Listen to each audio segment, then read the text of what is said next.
There are a lot of factors which work through the HOMA. Now, I can't be going through all that, there's no time for that. Basically, the Homas are a language for the unconscious. That is, you're simply participating there is enough.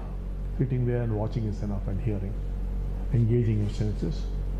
It is the message to the unconscious. Now, I'll give an example of the unconscious. Now, there is a tribe somewhere in Europe.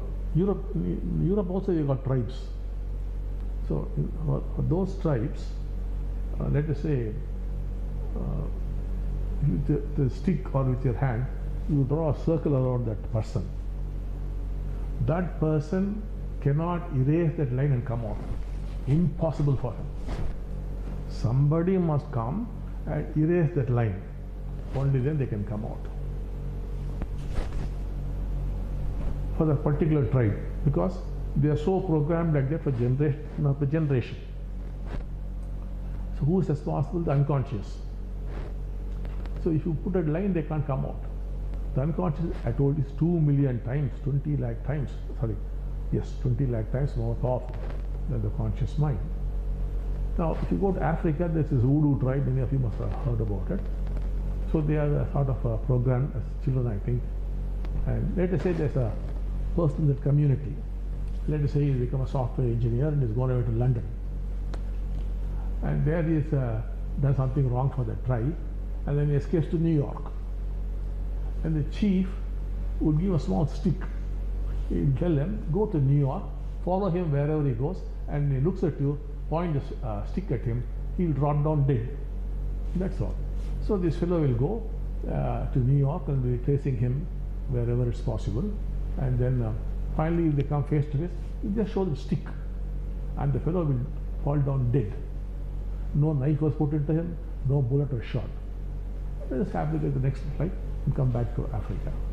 That person is finished. Now, all this happens because of the unconscious. The unconscious is unimaginably powerful. There are people in Japan who went to under a waterfall to have a bath, and as they were having the bath under the waterfall, they were continuously chanting Sanskrit slokas. They never ever heard a word of Sanskrit.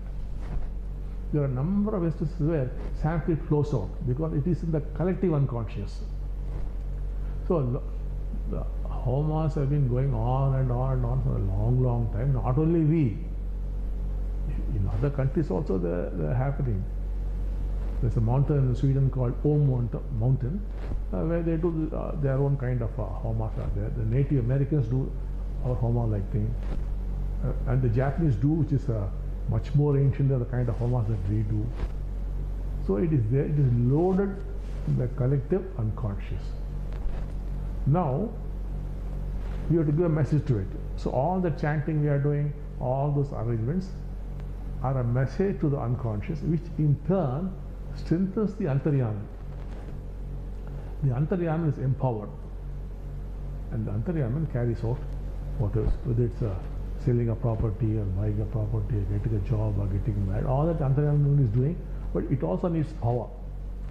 That power comes from the Bhagavan. So that's how they work. There's a lot more to it. I think whenever we get time, we'll go into it. The whole mechanics, how all vibrations work, and so many things are there. To put it simply, it's a message to the unconscious, and the unconscious strengthens the Antaryaman, which in turn carries out whatever your sankalpa is.